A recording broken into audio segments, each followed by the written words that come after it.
Pada waktu siang kalau diperhatikan, jambatan ini memang tak nampak pun yang menyeramkan. Tetapi pada waktu malam sebaliknya yang berlaku. Inilah kejadian yang sebenar berlaku pada bulan Oktober tahun lepas. Seorang pemburu dari kampung tersebut keluar memburu seorang diri di kawasan hutan seberang jambatan itu. Dia biasa keluar masuk hutan pada malam hari. Dia langsung tak pernah takut. Tapi pada malam itu, sebaik saja dia melintas jambatan, bulu tengkuk dia terus berdiri tegak. Dan dalam kegelapan malam, beliau tersuluh dan ternampak sesuatu berdiri jauh di celah pokok. Dan pada mulanya dia sangkakan itu hanyalah bayang pokok.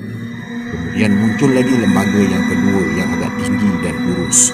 Terlalu tinggi untuk digelarkan sebagai manusia. Makhluk itu diam tak bergerak. Beliau mula rasa tak sedap hati. Dia undur perlahan, tapi bila dia toleh ke belakang, dia ternampak lagi dua makhluk berdiri di atas jambatan. Jadi kesemuanya ada empat mengelilinginya di dalam diam. Dan secara tiba-tiba kesemua makhluk itu ketawa mengilai. Hanya tubuh berkain putih memanjang dengan kepala sedikit sengit, seolah-olah memerhatikan ke arah beliau.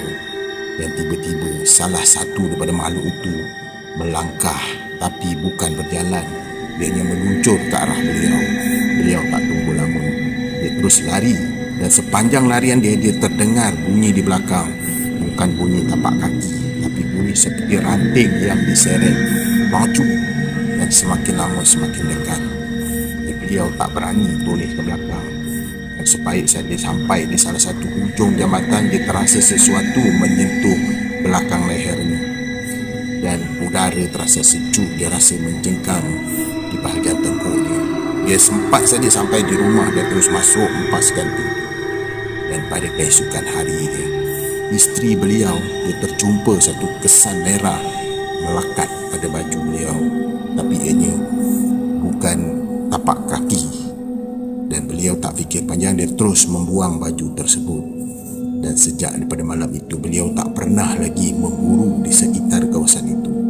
Dan sampailah ke hari ini, orang kampung berkata mereka kerap nampak empat susuk tubuh yang berdiri di jambatan Seranggil pada waktu malam hari. Dia berdiri dengan diam, seolah-olah ianya sedang menunggu sesiapa saja yang berani melintasi jambatan itu seorang diri. Inilah kejadian yang berlaku. Kalau penduduk yang tinggal di sekitar daerah Kapit, dia akan tahu lokasi jambatan ini, jambatan Seranggil. Kalau kau suka cerita seram, jangan lupa subscribe Museum.